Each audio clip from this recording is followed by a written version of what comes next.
ভিতর দিয়ে বাইর করে দিছে মাগের ভয়টা। মানে জীবন যৌবন ধ্বংস করে দিছে সুদানি ফা কালকে কি যে কোশ্চেন করছে। আমি তো ডাইরেক্ট অভিশাপ দিছি জিতেকে বাইরে হওয়ার সময়, জিতে কোশ্চেন করছে ইতের বউ ফরকিয়া গরু, আমি বেশি খুশি হব। মানে কি হইতাম চিরাং বোর্ডের মারে বোনের ছুটি আইন, কখনো ভালো কখনো খারাপ, মাগের ভয়গুলো এরকম। আর এইবার চিটাং বোর্ডে অনেক টাফ টাফ কোশ্চেন করতেছে, মানে কুমিল্লা বোর্ডের সাথে ডেরা মারতেছে যে চিটাং বোর্ডে, বুঝছো? কুমিল্লা বোর্ডে আগে টাফ কোশ্চেন করতে, এখন করে না।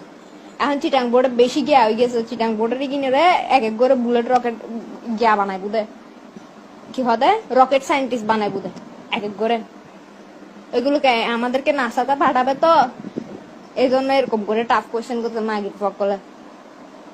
মানে কালকে ইচ্ছা করছে যে এমন জিদ উঠছে, আর টিচার এগুলো গার্ড মাশাআল্লাহ মায় চলে এগিয়ে হতে কি হইম গার শুদ্ধ ফিরাইতে যায় না সুদানি বকল